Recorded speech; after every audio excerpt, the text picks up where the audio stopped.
Thank you, Madam Speaker. I rise today to discuss the ongoing border crisis. Last week, President Biden's Homeland Security Secretary Alejandro Mayorkas told Congress the border is secure. The facts indicate that this statement was absolutely false. The Biden administration has embraced policies to open the southern border, not to secure it.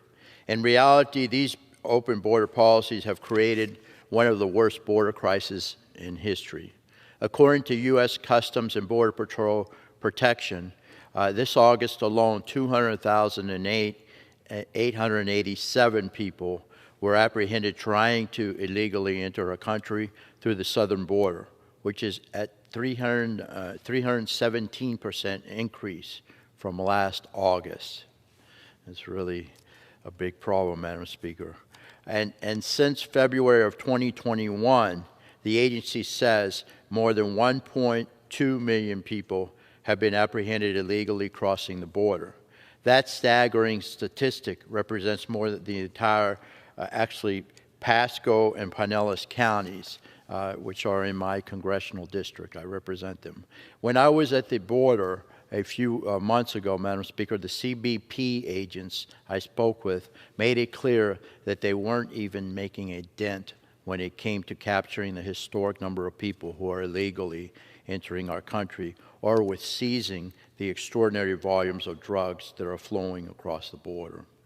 That is truly unfathomable when you consider that CBP has seized 724 pounds of fentanyl and 595 pounds of heroin so far in fiscal year 2021. These deadly drugs don't just stay in communities along the border. They are spread throughout the country into communities like mine in the Tampa Bay area. These drugs are ruining and claiming countless lives, Madam Speaker. In fact, Florida currently ranks second in the nation for overdose deaths. These are our neighbors and members of our family who are dying. We have to take action now. In addition to drugs, weapons, and humans are being trafficked through the border. Human traffickers are making an estimated $15 million a day. I'm concerned for these victims, many of whom are children. The root cause of this crisis are clear.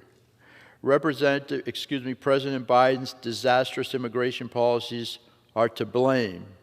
His administration stopped building the wall, brought back catch and release, and tried to get rid of the Remain in Mexico policy.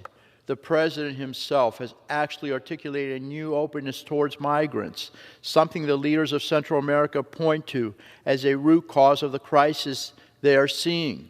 The situation at the border is dangerous, unmitigated. It's a dangerous, unmitigated disaster, Madam Speaker, especially now as our enemies feel emboldened by what recently transpired in Afghanistan. We have to secure our border as a matter of national security. Thank you so very much for giving me the opportunity, and I yield back. The gentleman yields the